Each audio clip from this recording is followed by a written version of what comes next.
ঠিক তোমার মতন লক্ষ্মী বাবু। তোমার সাথে জরুরি কিছু কথা ছিল। কেমন আছো তুমি? এই তো আলহামদুলিল্লাহ ভালো। তোমার? আলহামদুলিল্লাহ, আমিও ভালো আছি। ঈশিতা, আমি তোমাকে বিয়ে করতে চাই। ঠিক আছে, আমি আমার পরিবারের সাথে কথা বলে জানাচ্ছি। যদি পরিবার রাজি না হয়? যদি পরিবার না মানে তাহলে আমি বিয়ে করতে পারবো না। আচ্ছা, তোমার পরিবার যদি বলে? পরিবার ও আমাকে দুজনের মধ্যে তুমি তাকে ছাড়তে পারবে?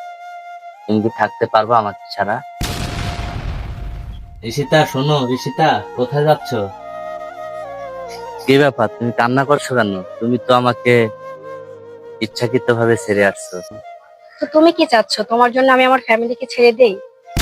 যে বাবা মা আমাকে এই দুনিয়ার বুকে আনছে তাদেরকে ছেড়ে আমি তোমার হাত ধরবো? তুমি কি এটা চাচ্ছ? আমি তোমার কারণে আমার বাবা মার কথা দিতে পারবো না। আরে পাগলি, তুমি কান্না করছো কেন? আমি তো তোমার সাথে এমনিতে দুষ্টামি করলাম, মজা করে বললাম।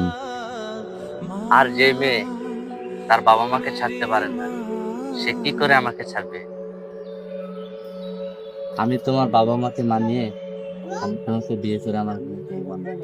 আর বিয়ে করার পর আল্লাহর কাছে সবসময় দোয়া করব, আমাদের যেন একটা ফুটফুটে মেয়ে সন্তান হয়, ঠিক তোমার মতন লক্ষ্মী বাবু।